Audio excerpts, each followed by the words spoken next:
Olá, sejam bem-vindos. Meu nome é Silvio Celestino e você está no episódio número 123 do podcast do canal O Executivo. O nosso propósito aqui é aumentarmos a sua musculatura executiva para que você seja cada vez mais um executivo classe internacional. E para isso nós nos aprofundamos em temas como a gestão de pessoas, o equilíbrio de vendas, o equilíbrio de vida pessoal e profissional e, é claro, sobre negócios, sobre investimentos. Aliás, hoje o tema é interessantíssimo. Nós vamos falar sobre investimentos imobiliários globais e a liderança em um mercado que está volátil. Temos a grande honra de receber Tiago Leomil, sócio fundador e diretor de operações e compliance da Invista Real Estate, com mais de 20 anos de experiência no setor imobiliário. Tiago fundou a Invista Real Estate em 2023 e, antes disso, atuou em papéis-chave na Julius Baer Family Office e na XP Asset Management, gerenciando portfólios significativos em teses de real estate. Tiago, seja muito bem-vindo. Opa. Obrigado aí, Silvio. Muito obrigado pela oportunidade, Silvio. É uma honra estar aqui com vocês para esse bate-papo descontraído. Estou à disposição de vocês para tudo. Olha, Tiago, aliás, eu não perguntei isso para você antes da pré-entrevista. Você está falando de onde? Eu estou falando aqui do nosso escritório da Invista, fica aqui na Vila Olímpia, mais especificamente na Rua Gomes de Carvalho, na frente do shopping. Nossa, mais um pouquinho a gente conseguia falar pela janela aqui. Que bom. Eu estou aqui, sabe onde ficava o antigo Otávio Café, aqui na Faria Lima? Sim, saudoso Otávio Café, muito conhecido, bem próximo. próximo.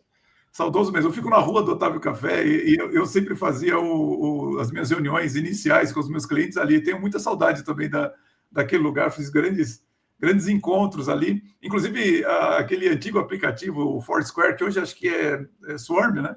Eu era o prefeito ali do Otávio Café. Ele morreu comigo, prefeito ali. Então, assim, mas realmente é um lugar que deixa saudade. Então, Tiago, olha, mais uma vez, obrigado por ter aceitado o convite aqui de fazer esse nosso podcast. E eu fiz uma pesquisa aqui, eu vi que você é engenheiro civil, você tem 22 anos de experiência, MBA em gestão de negócios, e a sua carreira, ela inclui a liderança em corporações e construções nacionais, atuação em assets e family office e a fundação da empresa da Invista Real Estate em 2023. Eu queria saber, com essa trajetória tão singular, como foi o início dessa trajetória no setor imobiliário? O que motivou você a fundar a Invista Real Estate? Realmente foi uma trajetória muito longa. Comecei nesse setor em 1997. Ser engenheiro naquela época era um sinal de muita coragem. O mercado era muito pequeno, né? Muito escasso. É mesmo? Eu comecei em construtoras. Primeiro grande ciclo da minha carreira, eu chamo de chão de fábrica. Sim. 15 anos trabalhando em incorporadoras, construtoras e loteadoras. Alphaville Urbanismo foi a primeira delas. Sim. Depois eu tive a oportunidade de trabalhar no grupo da Gafisa durante 7 anos. E depois, no meu final de ciclo como executivo, no grupo da Ivem. E meu papel principal era olhar questões técnicas de incorporação e construção em inúmeros segmentos e departamentos desse espectro técnico. Tá? Aí, o que aconteceu? Depois de 15 anos, muitas viagens, eu atuava em nível nacional, equipes muito grandes. Sim. Eu tive um convite, né, para fundar uma gestora imobiliária no ano de 2013, há mais ou menos 12 anos atrás. Essa primeira gestora se chamava Vista Real Estate, oriunda de uma gestora também fundada pelos sócios da GPS, que foi o maior multifamily office privado do Brasil. Sim. Então, essa gestora ela tinha como objetivo fundos de desenvolvimento imobiliário, nada mais são do que incorporações residenciais na cidade de São Paulo. E essa gestora cresceu muito do ano de 2013 ao ano de 2018, apesar que a indústria naquela época de FIIs, né, de fundos imobiliários, também era muito reduzida. Sim. E aí, por uma conjuntura de astros, a XP Investimentos, que era uma das nossas investidoras da Vista, nossa primeira gestora, gostou muito do nosso modelo de gestão e se atraiu em fazer uma compra da gestora.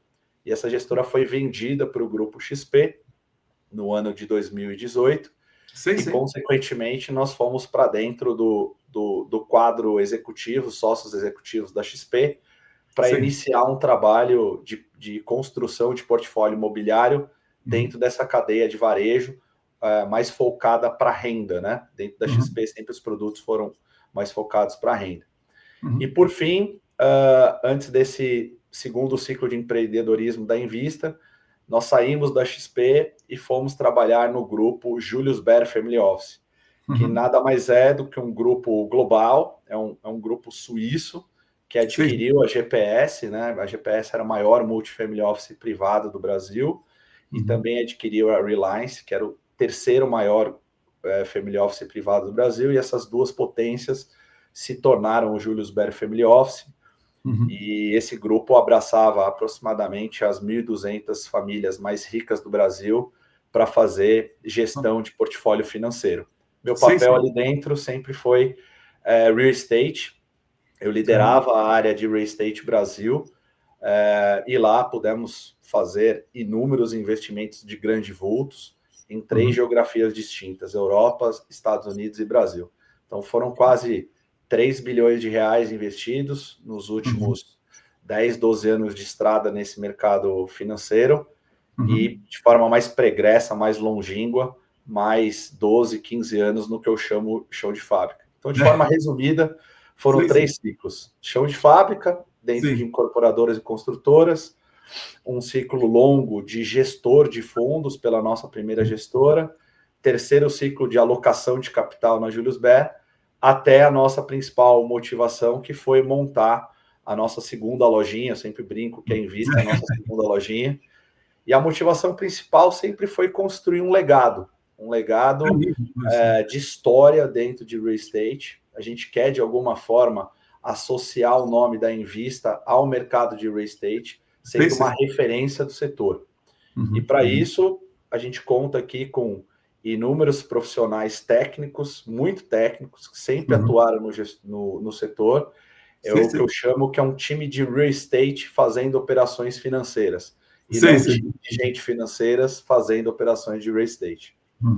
E realmente faz muita diferença. Eu achei interessante porque, de fato, quando você fala que você trabalhou no chão de fábrica, isso faz muita diferença realmente, né? De você conhecer o que é o negócio. Você sabe que eu conheço histórias infelizmente, até de empreendedores que fizeram o contrário e não deram certo, eles saíram do mercado financeiro para ir para o real estate e realmente não lograram êxito, né? E essa é a minha pergunta, aliás, né? Como que essa trajetória sua, tão bem estruturada no tempo, ela molda a sua visão de investimentos imobiliários, né? Como que é isso? Olha, eu acho que a grande palavra é fazer gestão. Você tem... A palavra gestão é uma palavra de uma amplitude muito grande. O que a gente faz hoje tem que ter algumas competências de gestão. Acho que a primeira delas é uma competência técnica. Então, eu não consigo enxergar o que a gente faz hoje sem ter vivido a escola anterior que a gente viveu. Acho que esses 15 anos de chão de fábrica foram fundamentais em termos de formação, em solidez, em profundidade de conhecimento, para depois a gente encarar um mercado mais sofisticado, com foco em multiplicação de dinheiro, né? Então, gestão técnica, gestão de processo, isso é muito importante dentro de um foco empresarial, processo. Até pela nossa formação de engenheiro, a cabeça é muito cartesiana, muito ligada a processo. E, por fim, pessoas, né? Apesar de a gente estar numa era de tecnologia, e isso é fundamental para escalar o negócio, mas dentro desse business, dentro desse contexto, pessoas bem qualificadas e bem preparadas é a terceira parte desse tripé. E essa visão, essa minha visão, sempre foi moldada primeiro em fazer jus à confiança que é depositada em nós. Claro. Eu acho que a parte mais importante de tudo é você ter uma relação de confiança com os investidores, tudo vem disso, e você tem que buscar sempre ter uma execução muito otimizada em termos de recursos e retornos. É um mercado muito competitivo. E disciplina, gestão e governança. Sim. Então, a visão, se ela não for moldada por muita disciplina, por muita gestão e por muita governança, você pode se perder ao longo do caminho e se desviar e, às vezes, arranhar a única coisa que é importante em tudo isso, que é a confiança de quem investe junto conosco. Sem dúvida. A credibilidade é tudo, né, Tiago? Não tem dúvida. Sabe que é interessante isso que você está dizendo, porque a minha formação, eu não sou engenheiro, mas eu sou técnico em eletrônica, tenho uma boa formação em matemática, física e sou administrador, analista de sistemas. E o que eu percebo, né, no seu diálogo, é exatamente isso. É claro que quando você desenvolve um líder necessariamente não precisa saber de detalhes técnicos a respeito de tudo o que acontece. Mas o líder que tem uma boa formação técnica, em geral, ele se sai melhor na gestão daquilo que ele está empreendendo, porque ele sabe o impacto de uma decisão dele lá na ponta. Então, ele tem uma visão mais, vamos dizer assim, uma visão mais acabada de todas as ramificações que acontecem com cada decisão. Então, quando eu ouço você falar essas questões que muitas vezes eu vejo que ainda falta, incrível, né, Tiago, no empreendedor brasileiro de processo, sistema, disciplina, governança. É impressionante como as empresas ainda são governadas hoje, são lideradas hoje com muita intuição, né? Então, assim, você fala, poxa, a intuição é importante? Sim, claro, ela faz parte do nosso desenvolvimento. Entretanto, ela por si só não substitui o processo, o sistema, a governança, não tem como fazer isso, né? Você vê isso também, muitas empresas intuitivas ainda, que depende da justiça do dono, vamos dizer assim. Sem dúvida, a gente tem uma frase aqui que expressa muito bem isso. A oportunidade nunca pode nortear a estratégia. Qual é a sua estratégia de negócio? Qual é o seu foco principal? O que de fato você faz bem e como você faz bem? Às vezes a gente se predispõe a fazer muita coisa e acaba fazendo mal. Então a gente tem que, na minha visão, você tem que se concentrar em fazer um único segmento, poucos produtos, mas com muita profundidade, com muito conhecimento, para você, de fato, entregar algo de valor para quem confiou em você. De novo, confiança, né? Sem dúvida. Eu tenho para mim que o negócio envolve muito, claro, o propósito da empresa, dos principais líderes, dos sócios fundadores, mas também tem muito a ver com a sua vocação, quer dizer, aquilo que você é vocacionado para fazer. Então, se você consegue montar o seu propósito, a sua direção, a sua estratégia, aquilo que naturalmente pode ser implementado ali, tudo bem, mas aquilo que de repente surge como uma oportunidade que desvia muito, às vezes é um risco grande, porque você tira o foco naquilo que você sabe fazer bem, que você é vocacionado, e tenta algo porque ali parece que tem muito dinheiro, parece que realmente vai ter uma oportunidade boa, e nem sempre isso acontece, né, Tiago? Não pode se seduzir por essas coisas, né? Eu acho que empreender precisa muita resiliência, muita paciência, muita transpiração. As pessoas falam, poxa, eu quero empreender, eu quero ter mais liberdade. Eu sempre falo assim, olha, se você empreender, você não vai ter liberdade, você está buscando uma outra coisa. Você vai ter muitas noites sem dormir, mas tem que ser noites sem dormir gostosas, porque aquilo tem que te dar prazer todos os dias. Você tem que fazer aquilo por uma necessidade sua de uma convicção dentro de um plano de negócio que você vai agregar de fato valor para alguém que está confiando em você. Então, essa paixão, essa chama de legado dentro do empreendedor é o que vai te mover, o que vai te nortear ao sucesso. É verdade. Inclusive, esse é um tema que muitas vezes eu procuro. Na verdade, eu foco 100% das vezes quando estou desenvolvendo executivo, que eu falo assim, olha, o que você precisa é ter uma energia alta. Se a sua energia não estiver alta, aí você vai perder tudo. Então, assim, não é a noite mal dormida, não é a preocupação e tal, mas como é que está o seu nível de energia para enfrentar os problemas? Se ele está alto, cara, está tudo certo, entendeu? Porque os ciclos de problemas maiores, menores, sempre acontecem. Então, você tem que focar realmente se você está com energia para os problemas que você está enfrentando, e não se aquilo ali vai dar muito dinheiro ou pouco dinheiro e tal. A questão é, olha, você tem que resolver essa quantidade de problemas. Se a energia estiver baixa, não vai ter dinheiro que vai resolver o seu problema. Tiago, aqui o nosso canal ele tem uma preocupação muito grande da gente falar sobre a liderança executiva. Então, eu queria saber, primeiro, qual que é o seu estilo de liderança, qual é o nome que você dá para o seu jeito de liderar as pessoas, e segundo, se você tem algum líder que você usa como modelo, ou vários líderes que você usa como referência, tanto para ter desenvolvido o seu estilo, quanto também para pensar no momento que você está enfrentando problemas, enfim, nos momentos difíceis. Muito bom. Eu acho que eu definiria tudo em liderança pelo exemplo. Se seu exemplo não for alinhado com o seu discurso, acho que dificilmente você vai conseguir ser um líder de verdade, né? É um líder de processo, um líder de pessoas, um líder de estratégia, que forma times e perpetua histórias. Mas, sem dúvida nenhuma, acho que tem uma referência na minha vida e também aqui na Envista, que eu sou nascido em 1979, a minha geração foi uma geração muito norteada por Ayrton Senna. Senna, de fato, é uma inspiração muito, muito grande para a gente tem uma cultura empresarial muito focada nos valores que ele deixou, principalmente de amor pelo que faz, busca de perfeição, romper limites, disciplina acima de tudo, sentimento de time, patriotismo. Acho que vem muita coisa junto com esse símbolo. Que legal. Aqui na haste, eu acho que vocês podem até ver aí um pouco na imagem, tem alguns capacetes do Senna espalhados dessa cultura empresarial. Isso começou com uma paixão pessoal. Eu tenho um sócio aqui que também é um apaixonado por Fórmula 1, também é apaixonado por Ayrton Senna. A gente começou comprando capacetes da turma do Cid Mosca, né? Que quem realizou as cores do capacete, que hoje se tornou um amigo.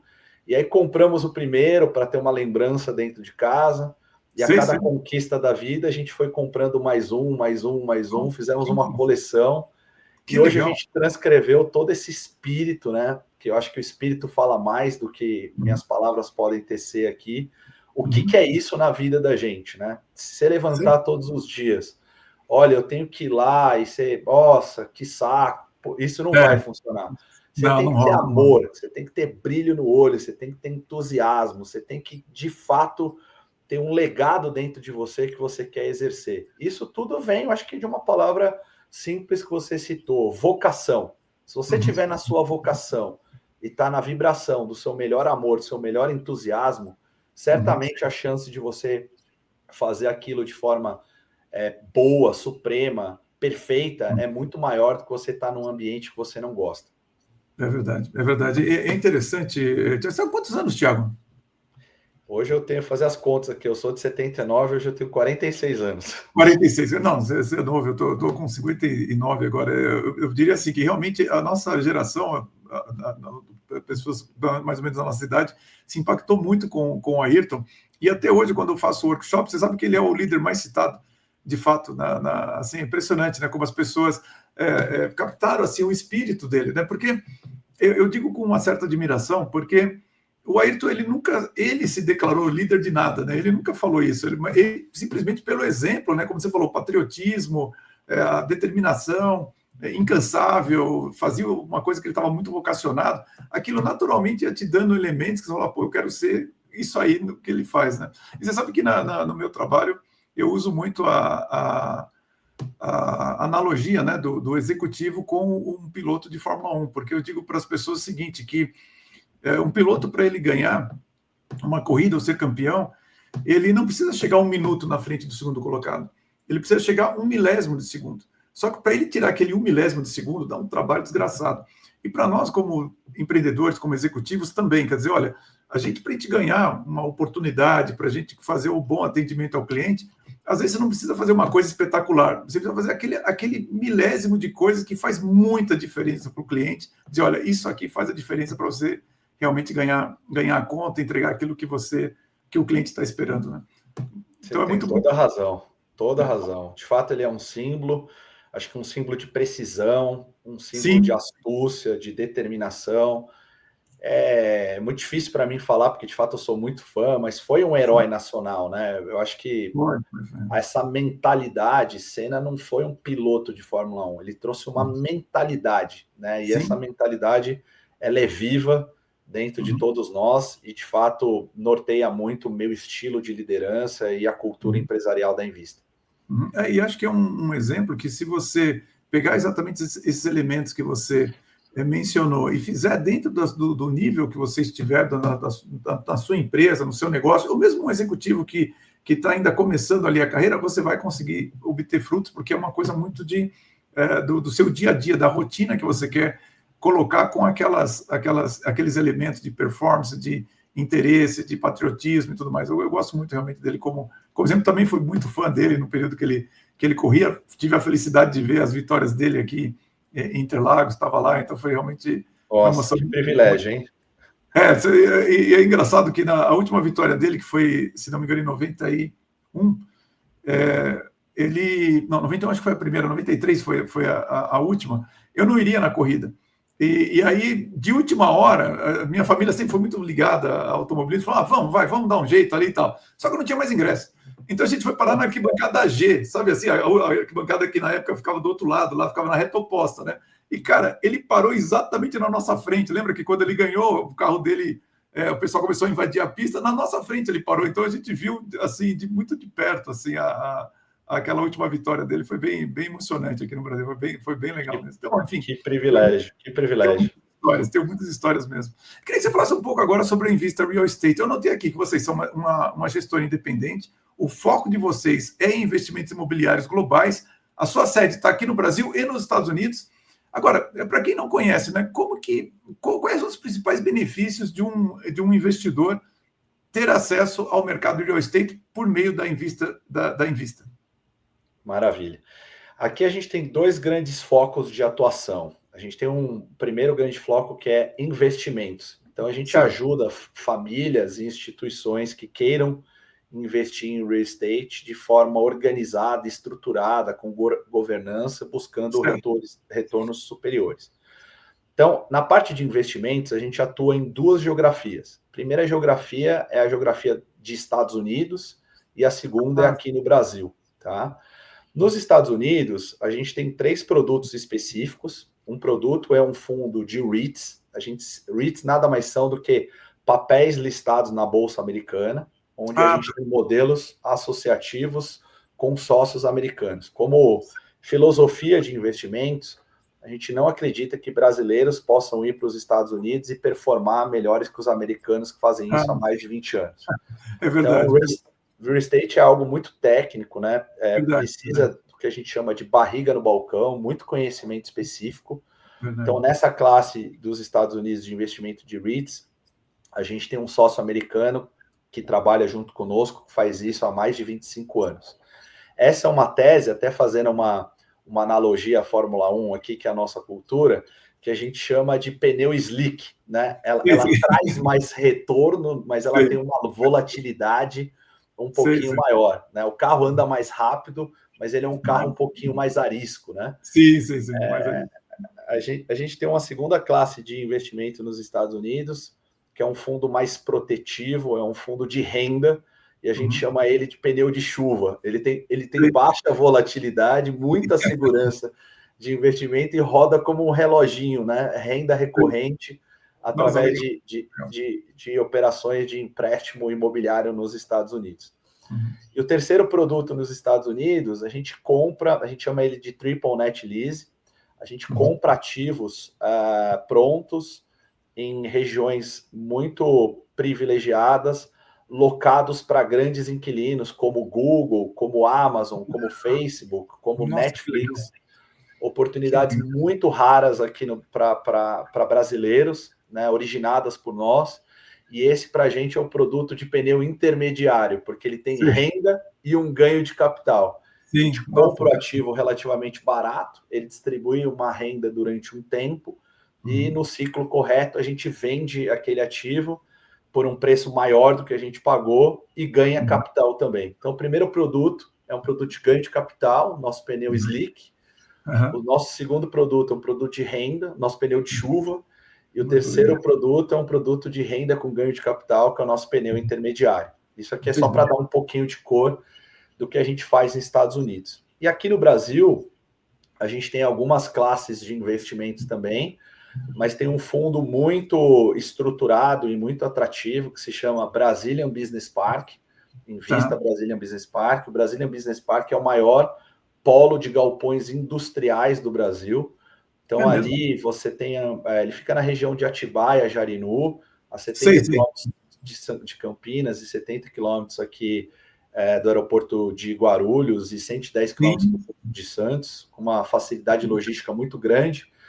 E a grande diferenciação do complexo é que ele tem uma infraestrutura completa para atender a indústria. A indústria ela tem uma série de requisitos, como telecom, rede de água e esgoto, subestação de energia, água, gás metano, restaurantes. A indústria ela precisa de uma série de aparatos para poder instalar suas plantas. Então, talvez esse seja o maior parque industrial logístico da América Latina. E nós temos um fundo que adquiriu uma série de galpões dentro desse parque logístico, que tem uma distribuição de renda recorrente para os nossos investidores e com um grande potencial de valorização de médio e longo prazo na sua cota de investimento. Então, esse é o primeiro braço que a gente chama cadeia de investimentos. Tem um segundo portfólio aqui dentro da Envista. A gente descobriu uma coisa muito simples, né? A cada R$1 que as famílias têm em liquidez, elas têm de R$1 a R$4 em tijolo. O brasileiro gosta de tijolo. Tem uma cultura muito portuguesa, muito europeia, né? De gostar de tijolo. Então, a gente ajuda, através de um braço que chama Invista Consult, uma consultoria imobiliária, de olhar o tijolo dessas famílias e como a gente extrai o maior valor desse tijolo existente no portfólio de real estate das famílias. Esse ano, como exemplo, a gente atendeu uma família muito grande que tinha 17 ativos, né, locados para uma rede de supermercados aqui em São Paulo. Fizemos um estudo analítico muito grande do que fazer para otimizar a renda desse portfólio para a família. E, em resumo, depois de quase 18 meses de trabalho, esse portfólio da família foi vendido ao mercado por um valor aproximado de R$550 milhões no ano de 2025. Acho que é um número bem expressivo, talvez uma das maiores transações do mercado de 2025 naquilo que tange real estate. Então, a gente se predispõe a ser uma solução completa de investimentos imobiliários, ou no viés de investimentos, ou no viés de consultoria para extrair o maior valor possível do tijolo existente das famílias. Então, quais são os principais... Se você quiser perguntar, fica à vontade. Eu pensei que você tivesse terminado, pode falar. A gente traz alguns diferenciais como posicionamento estratégico da empresa. Primeiro deles, acho que é ter um time de real estate fazendo operações financeiras. Isso parece meio lógico, mas 95%, talvez 98%, uma parte relevante do mercado, é um time de gente financeira fazendo operações financeiras. Que legal. Fazendo operações de real estate. E nós somos um time de real estate fazendo operação financeira. Isso que eu ia falar. Eu sempre brinco que é um falar grego tendo nascido na Grécia, né? É você, de fato, ser um especialista naquilo que você faz. Língua natal, né? Segundo grande diferencial nosso, que a gente só faz tijolo. Então, a gente é ultra especializado, né, em duas geografias, em Estados Unidos e Brasil, com esse modelo associativo com americanos muito bons naquilo que a gente se predispõe a fazer fora do país. A gente só atua em duas geografias, então é muito difícil você ser muito bom global em Ásia, Europa. A complexidade de você entrar num país é muito grande, então a gente é muito bom em Estados Unidos e Brasil, e muito conhecimento técnico, muito track record, tudo que a gente faz de Estados Unidos, a gente já tem um histórico comprovado aqui, mais de 6 anos, e de Brasil, mais de 12 anos. E tudo isso traz muita segurança para quem investe. Eu sempre brinco, fazendo uma metáfora aqui de medicina, ninguém quer ser operado por um médico recém-formado. Todo mundo busca um velhinho de cabelo branco, que já fez muita coisa, porque, trabalhar com dinheiro é igual a gente ser operado, né? A nossa vida ali, você não pode errar. Exatamente. Não, muitas ideias vieram à cabeça enquanto você falava, partindo do final para o começo, né? De fato, a gente quer ver um pouco de cabelos brancos, principalmente quando o assunto é dinheiro. Eu ainda, vamos dizer assim, estudo um pouco mais sistema financeiro internacional, enfim, eu gosto muito desse tema, mas a minha esposa, por exemplo, ela faz os investimentos dela lá com o assessor dela e tudo mais, ela quer ter alguém do lado dela explicando as coisas, porque ela não quer perder o tempo, sei lá, que eu perco para estudar. E, de fato, uma coisa que me veio agora à cabeça é que, nesses estudos sobre história de dinheiro, riqueza e tudo mais, não sei se a maioria das pessoas sabem disso, mas o real estate associado ao negócio da pessoa é a forma mais antiga da pessoa enriquecer. ou seja, você ser o proprietário do imóvel no qual está o seu negócio. Então, quando você pega exemplos internacionais, como é o caso do McDonald's, ou o exemplo aqui no Brasil mais clássico seria o Pão de Açúcar, né, quando foi fundado pela família Diniz, aquele é o modelo mais antigo da pessoa ficar rica. E você, quando você falou do parque industrial aqui em Jarinu, em Atibaia, eu fiquei pensando exatamente nisso. Falei, pô, quantas pessoas sabem de que ele poderia colocar a sua empresa ali, está nesse investimento e obter os dois, né, o lucro da empresa e um retorno imobiliário. Acho que a maioria das pessoas não tem essa noção, né, Thiago? Não, não tem. E de fato, real estate é uma classe muito segura, né? Sim, O sim. mundo passa transformações, passa por volatilidades, passa por crise, passa por bonanças, mas o tijolinho está sempre Olá. lá, né? A gente sempre brinca assim, poxa, a gente olha o mercado de bolsa, né? As flutuações que existem, Sim, seu dinheiro hoje vale X, amanhã ele vale Y, mas ninguém liga para o corretor do bairro e fala assim: olha, flutuou a bolsa, quanto vale meu imóvel hoje? Ninguém faz exatamente isso. isso, porque não tem volatilidade. Vem crise, as pessoas buscam o real estate para proteger patrimônio. Exatamente. Vem ventos de prosperidade, a classe de real estate multiplica muito o seu dinheiro. Então, o real estate é um porto seguro de investimento muito grande e muitas vezes não muito olhado da forma que tem que ser olhado pelos investidores.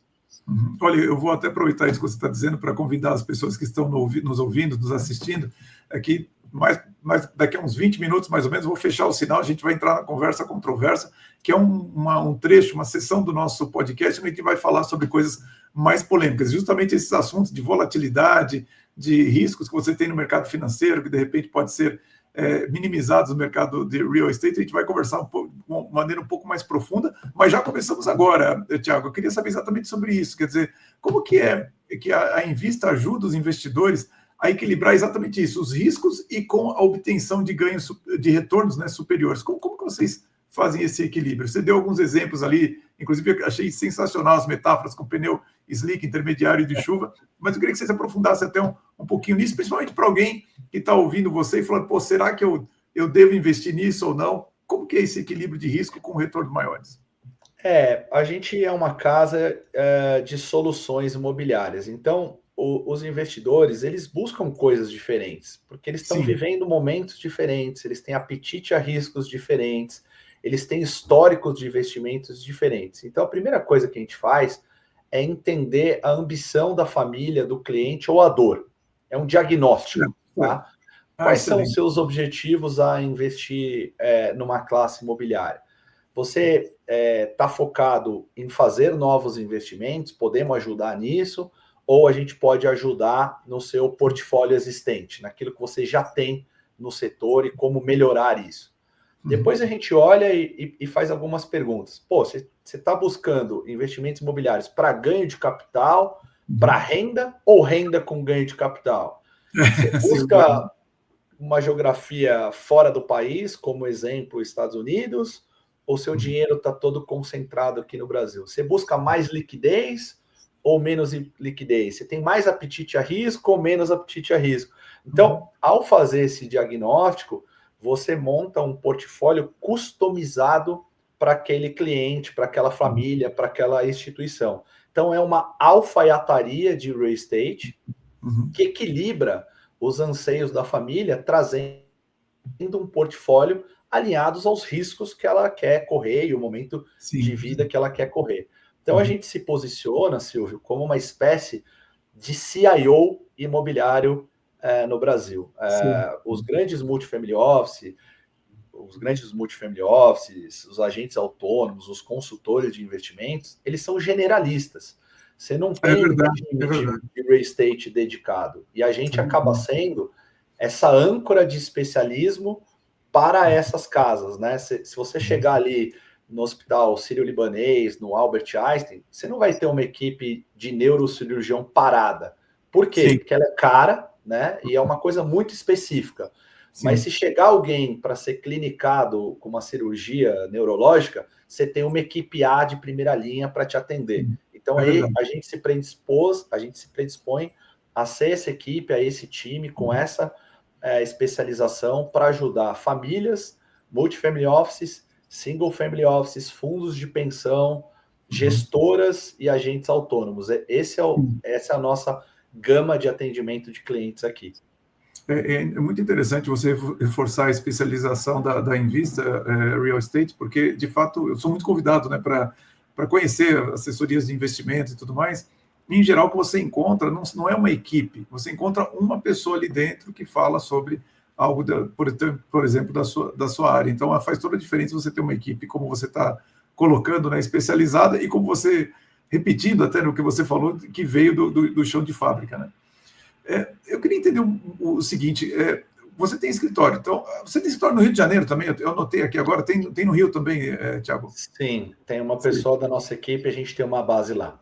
Sei. E eu coloquei aqui que você tem um foco em teses globais. Eu queria saber uma coisa interessante, como que a empresa origina as oportunidades exclusivas em real estate, né? E também, claro, né, qual que é o papel da tecnologia nos seus sistemas próprios de análise de dados de mercado? Perfeito. Bom, primeira fonte de originação é você ter um olhar técnico para extrair valor, né? Então, ou você tem um olhar de real estate, que você enxerga a oportunidade aonde ninguém vê a oportunidade. Esse é o primeiro ponto que eu queria ressaltar. O segundo, principalmente nos Estados Unidos, essas boas operações são originadas porque a gente tem sócios americanos plugados nas operações e ultra especializados naquilo que eles fazem há mais de 25 anos. Então é muito difícil você originar boas oportunidades nos Estados Unidos morando no Brasil ou não tendo sócios ou uma base com muita profundidade em territórios americanos. Sim. Agora, olhando aqui em Brasil, essas oportunidades são geradas muito através de network. E aí, de novo, estamos 25 anos nesse mercado, boa parte da indústria está conectada conosco, o nosso contexto de interface com o mercado é enorme e, consequentemente, as oportunidades vão chegando aqui para a gente e a gente faz um filtro do que de fato existe de melhor numa relação risco-retorno e, consequentemente, depois a gente cria uma estrutura segura e propícia para montar uma tese de investimento e endereçar a captação e a amostra para os clientes poderem investir. Entendi. Eu tenho uma pergunta aqui, Thiago, que eu fico refletindo muito, principalmente se tratando do mercado de real estate, mas também porque pegando um microcosmo aqui que aconteceu no prédio que eu moro, onde um dos moradores aqui, ele comprou um outro imóvel e ele vendeu o apartamento aqui no prédio por, sei lá, 15%, 20% a menos do que seria o valor de mercado. E ele é um industrial, enfim, uma pessoa que é empreendedora, ele conhece muito sobre números também. E quando o pessoal questionou, mas você vendeu aqui por esse valor aqui, acabou complicando aqui todos os outros moradores e tal. Ele falou, olha, deixa eu dizer uma coisa, com a Selic é 15%, esse valor vai recuperar em 2 anos.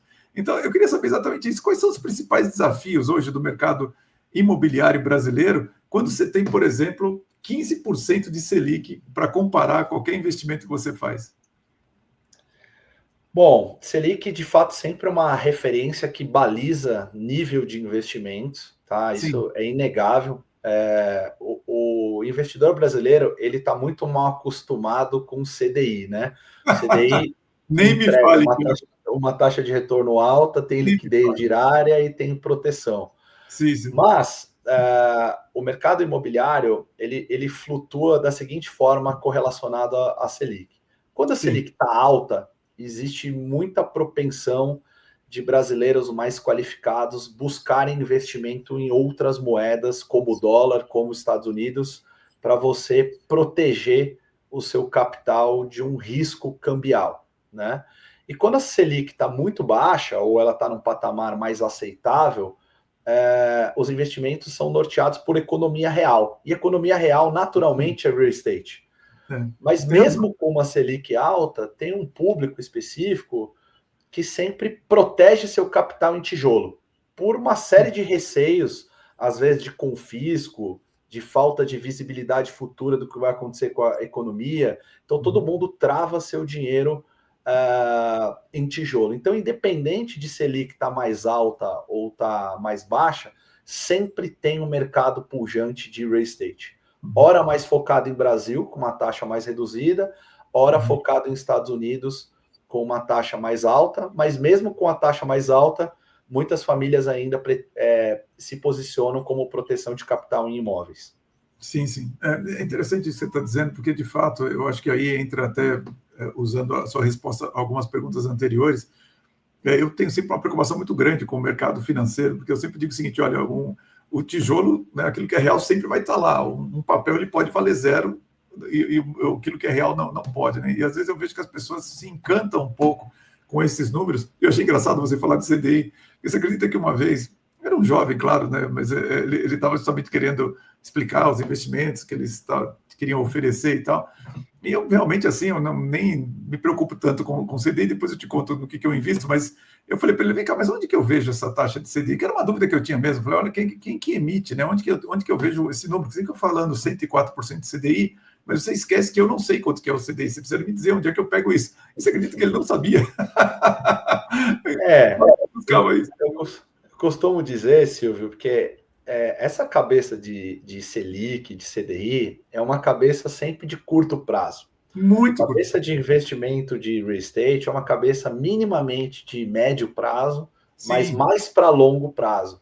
Então, assim, é uma moeda forte, né? Você tem moeda forte de ouro, você tem moeda forte de câmbio e às vezes você tem moeda forte de tijolo, né? A mais segura delas é aquela que tem o lastro. E o real estate, de fato, é um lastro. Né? Exatamente. Muito importante em carteira de investimento. A gente acredita muito na palavra diversificação, né? E real estate é uma classe muito, muito importante na hora que você pensa em diversificar o seu patrimônio, diversificar o seu investimento em si.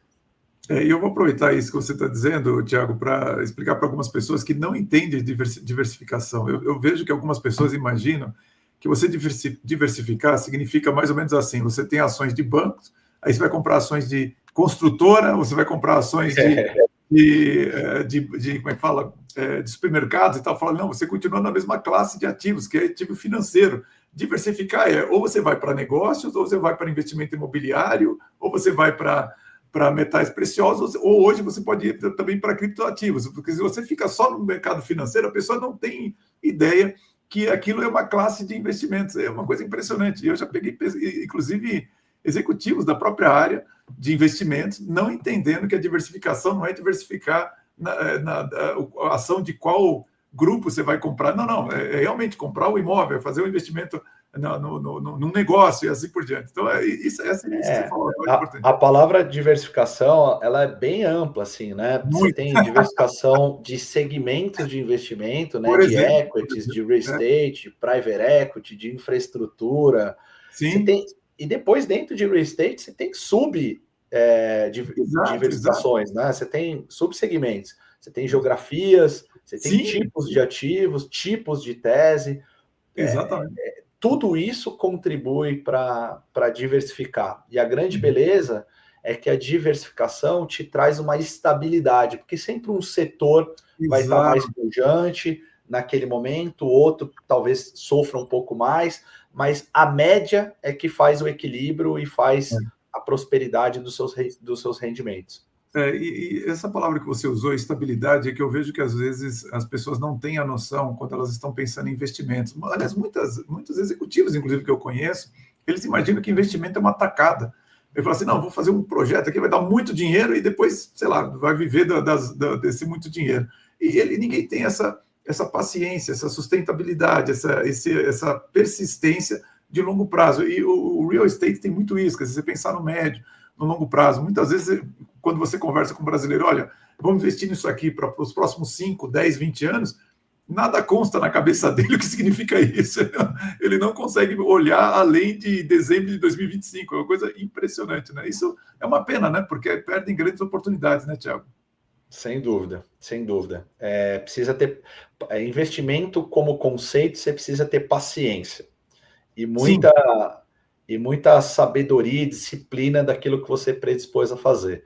E aí eu acho que a melhor forma é você sempre estar conectado em especialistas, seja do que for, porque o especialista já errou, já acertou, mas hoje certamente ele é mais capaz de te ajudar do que uma própria decisão sua. E, em geral, né, Tiago, uma coisa que eu aprecio muito é aquele especialista que educa você. Quer dizer, conforme você vai se relacionando com ele, você vai aprendendo e você tem condições de tomar suas decisões de maneira mais consciente. Aliás, você fala muito bem, assim, acho que o seu jeito de fazer as analogias e de explicar o que vocês fazem realmente fica bem claro a respeito de o que vocês têm a oferecer para o mercado. Eu estava vendo aqui, Tiago, que vocês têm uma equipe, além de experiente, mas você tem parceiros, a CBRE, Cirela, Gafisa. Eu queria entender um pouquinho como que é a governança e o que vocês fazem de redução de complexidade fiscal diferenciam vocês no mercado. A gente tem N parceiros de negócios, mas de fato tudo que a gente faz em termos de investimentos imobiliários e consultoria imobiliária, a gente faz dentro de casa. O conceito aqui, Silvio, é um conceito de uma asset americana. O que é isso na prática? Toda a inteligência de negócio a gente faz internamente.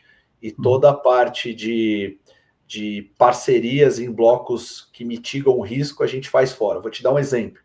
Eu tenho um time de advogados aqui dentro, poderia ter 2 ou 15 advogados, mas eu conto com um escritório advocatício chamado Mayer Brown, que é um escritório global, que de vez de eu ter 5 advogados aqui, eu tenho um advogado e uma equipe terceirizada de 14 pessoas lá fora, tá? Então, é um modelo de você ter inteligência dentro de casa e os parceiros muito bons nos pilares de riscos terceirizados.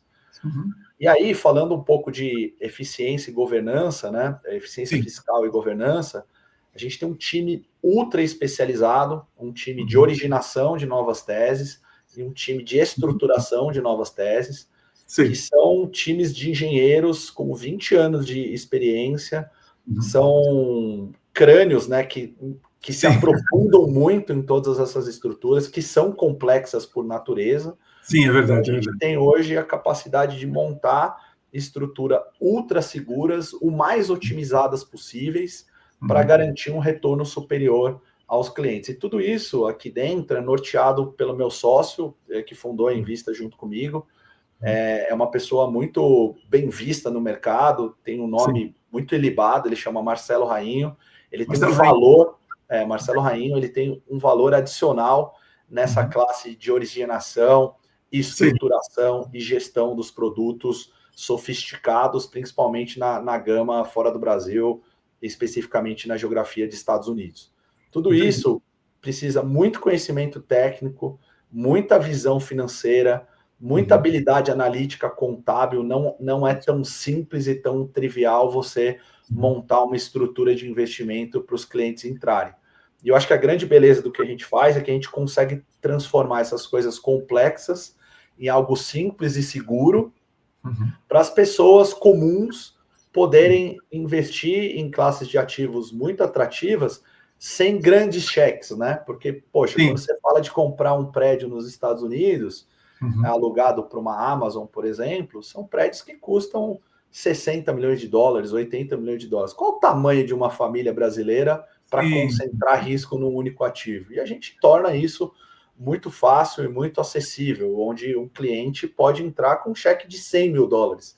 Então, você torna algo, vamos dizer assim, factível, né? Quase inatingível, atingível, com cheques baixos e uma estrutura ultra segura e ultra facilitada em termos de governança e fiscal. E acho que você falou um ponto-chave, assim, que, de fato, o investimento, quando você vai nas suas entranhas, ele é complexo, mas se você tem um time que consegue tornar esse complexo acessível e compreensível para quem está investindo, eu acho que isso torna realmente mais, não apenas mais seguro, mas o investimento se torna mais consciente de quem está fazendo, né, Tiago? Sem dúvida. A dúvida gera medo, naturalmente, para o ser humano. E a forma de a gente lidar com tudo isso é transparência e educação.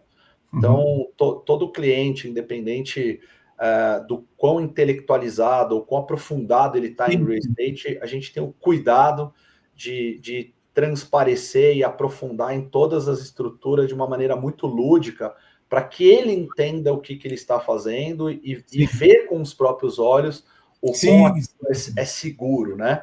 Sim. Porque, de novo, quem investe em real estate já busca segurança por natureza. Verdade. Quanto mais transparente, quanto mais profundo, quanto mais confortável você deixar esse cliente, mais apetite ele vai ter para poder investir conosco. Não, sem dúvida. Aliás, Thiago, se você me permite, eu vou deixar o perfil seu do LinkedIn aqui embaixo e também o site da Invista para quem se interessar poder entrar em contato com vocês. Com o maior prazer, todos serão muito bem-vindos. Tá legal. Eu tenho mais 2 perguntas para você, uma que me surgiu agora. As pessoas falam muito sobre o uso de inteligência artificial em diversas áreas. Recentemente até eu vi assim as empresas cortando custos por meio de inteligência artificial. Como que você vê a IA no seu segmento? A gente tem um tripé aqui vocacional da empresa, né? Que a gente chama de gente boa, e gente boa para a gente é muito conhecimento técnico e muita cultura empresarial igual a nossa. O DNA da pessoa tem que ser o mesmo DNA que o nosso. Processo e tecnologia. Então a gente tem uma área específica dentro da companhia, que é uma área de governança, eficiência e tecnologia. Então a gente investe pesado em inteligência artificial, pesado em automações que possam mitigar riscos internos e levar um valor agregado para o cliente. A gente tem uma opção de futuro, que é uma opção simples, tornar a Invista uma plataforma de investimento capaz de que qualquer investidor do mundo poderá acessar os investimentos da Invista sem nenhuma interação humana através de poucos cliques. Então a gente tem um viés tecnológico muito forte, mas eu sempre brinco que nada substitui ao olho no olho, nada substitui a presença, nada substitui a reunião presencial, o jantar, o almoço. É verdade. Nós somos uma boutique, uma alfaiataria de real estate. Então, por mais tecnológico que a gente possa se posicionar, e a gente tem esse anseio, nunca vai perder a pessoalidade. Então, acho que é um equilíbrio de tecnologia, de inteligência artificial, que são importantes dentro do negócio, mas não podemos perder a essência, que é a proximidade e o contato com o cliente final. Olha, se você tocou em um tema, Thiago, acho que vou até aproveitar a nossa conversa, porque eu escrevo um newsletter semanal, e essas últimas semanas assim, foram um inferno astral para mim, né, em termos de fazer compras na internet e dar errado. Assim, as últimas compras assim, foram verdadeiros desastres. Mas isso me levou a pensar exatamente isso que você acabou de afirmar, que você falou, olha, não dá para substituir o relacionamento humano pelo relacionamento com uma IA, não tem como, porque o que eu vejo é que as empresas estão colocando muitos sistemas aí exageradamente, de maneiras inapropriadas, e às vezes tudo que você quer é explicar algo que não está lá no que o sistema está dizendo. Fala, não aconteceu nada disso que ele está querendo resolver aqui, foi o que aconteceu. E aí você não tem essa oportunidade de conversar com alguém, de você realmente olhar no olho da pessoa e falar, olha, isso aqui não foi legal, preciso que você resolva o problema, né? Então, e ainda mais se tratando de uma boutique, é fundamental realmente você ter pessoas que realmente sejam capazes de gastar o seu tempo, de ser conhecida, de realmente assim, olha, querer interagir. Eu, pelo menos, para fazer negócio, se eu não conhecer com uma certa profundidade com quem que eu estou conversando e tudo mais, dificilmente vai surgir algum negócio. Isso é muito importante para a gente, Silvio, até como cultura, né? Sim. Você vê, na assinatura do e-mail de qualquer pessoa da companhia tem o celular. Então, qualquer cliente pode me ligar em qualquer horário do dia. Se ele me ligar, talvez, 3 horas da manhã, eu vou atender. Talvez eu não consiga resolver o problema, mas às 7h30, 8 horas, a gente vai endereçar uma solução. Então, essa proximidade é fundamental em qualquer negócio. Eu acho que tecnologia tem que existir, né? Isso veio para facilitar em inúmeras frentes, mas eu acho que não é o grande diferencial competitivo. Eu acho que as marcas têm que ser regidas por pessoas. E esse equilíbrio de pessoas, processos e inteligências ou tecnologias, esse equilíbrio desse tripé é o que vai trazer sustentabilidade, escalabilidade e sucesso nas relações. Olha, sensacional, concordo perfeitamente com essa sua descrição, acho que é isso mesmo que vai acontecer. E aí, para a gente finalizar essa primeira parte do podcast, eu queria, nosso trabalho aqui, ele é muito focado para os executivos, mas para quem também quer ser executivo. Eu queria que você falasse um pouquinho para um jovem que está ouvindo você conversar aqui, aliás, acho que você tem uma clareza de pensamento incrível. O que um jovem deve fazer para ter uma trajetória como a sua e chegar em uma posição que eu vejo que você está vocacionado, com energia e conseguindo gerir uma empresa como a Invista Real Estate? Bom, a primeira coisa é fazer o que gosta. Pô, esse cara tem que encontrar a sua verdadeira vocação, né? O Senna encontrou a Fórmula 1, a gente encontrou o mercado imobiliário. Verdade. Você tem que fazer o que gosta, porque quando você faz o que gosta, você traz elementos fundamentais para você se aprofundar, que é amor no que você faz e brilho no olho. Sem isso, não tem derivada. Segundo ponto, muita paciência.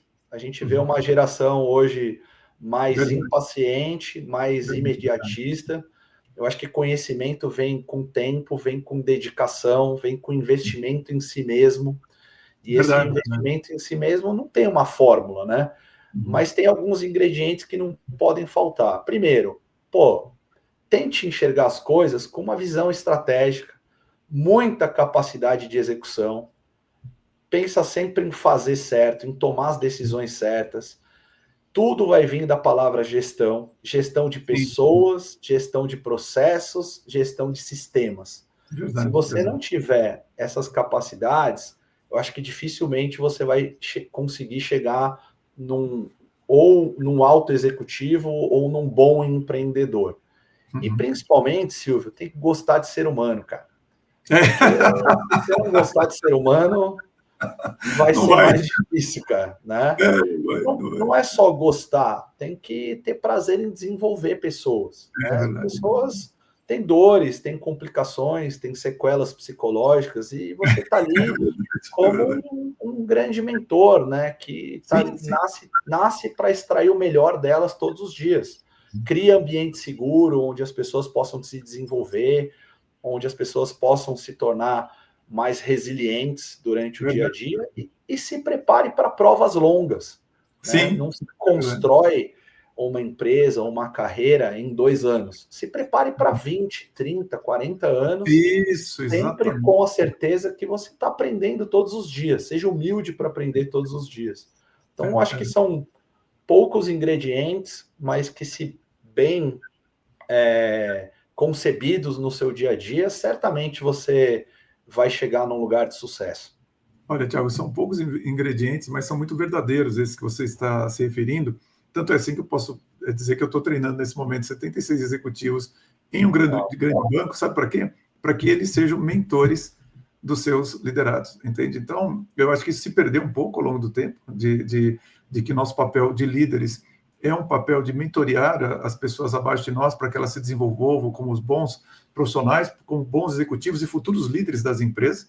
E isso requer paciência, dedicação e tempo, tanto quanto você precisa para desenvolver os aspectos técnicos do seu negócio. Então, acho que isso é o que as pessoas deveriam se mirar desde o início de carreira. Quer dizer, olha, eu estou sendo desenvolvido aqui para um dia eu poder desenvolver alguém também naquilo que eu me propor a fazer, com vocação, com aquilo que eu gosto. Acho que isso faz todo sentido o que você está dizendo. É isso mesmo. Bom, Thiago, olha, foi uma hora aqui que nós conversamos que passou muito rápida, e agora a gente vai entrar na conversa controversa, mas eu gostaria, nessa primeira etapa aqui, já de me despedir das pessoas que estão vendo a parte aberta aqui do nosso podcast, fazer um convite para você que está nos assistindo, para fazer a sua inscrição no nosso canal fechado de assinantes. Tem um link aqui embaixo para você, e você vai poder assistir essa conversa controversa com o Thiago e todas as 122 conversas controversas que nós tivemos com os nossos convidados anteriores. Mas, Thiago, olha, é impressionante assim, eu fiquei bastante impressionado com a sua clareza, a sua lucidez e consciência a respeito da sua responsabilidade nos investimentos, como você projeta isso muito bem. Eu faço questão de te agradecer muito por você ter participado aqui no nosso podcast, no canal O Executivo. Muito obrigado. Para mim foi um prazer imenso, conte conosco. É sempre bom trocar figurinhas, explicar um pouco da nossa história, do que a gente faz. Espero ter sido útil aqui nessa 1 hora com vocês. Olha, foi muito útil, tenho certeza que a nossa audiência aqui aproveitou muito todas as suas palavras, suas orientações, e claro, espero que vocês façam contato também com a Invista para conhecer um pouco mais tudo que ela tem para oferecer. E muito obrigado também a você que ficou conosco aqui nessa primeira hora do podcast do canal Executivo. Lembrando que quinta-feira que vem, 19h30, mais um episódio. Você é muito bem-vindo. Um grande abraço e vamos em frente. Tiago, agora eu começo aqui a nossa sessão fechada da Conversa Controversa, e a primeira coisa que me preocupa muito é que eu vejo alguns analistas falar que existe uma bolha imobiliária no Brasil, nos Estados Unidos. Como é que eu diferencio uma bolha imobiliária de uma grande oportunidade de investimento? E, aliás, se você acredita nisso, como é que você vê essa situação descrita por alguns analistas?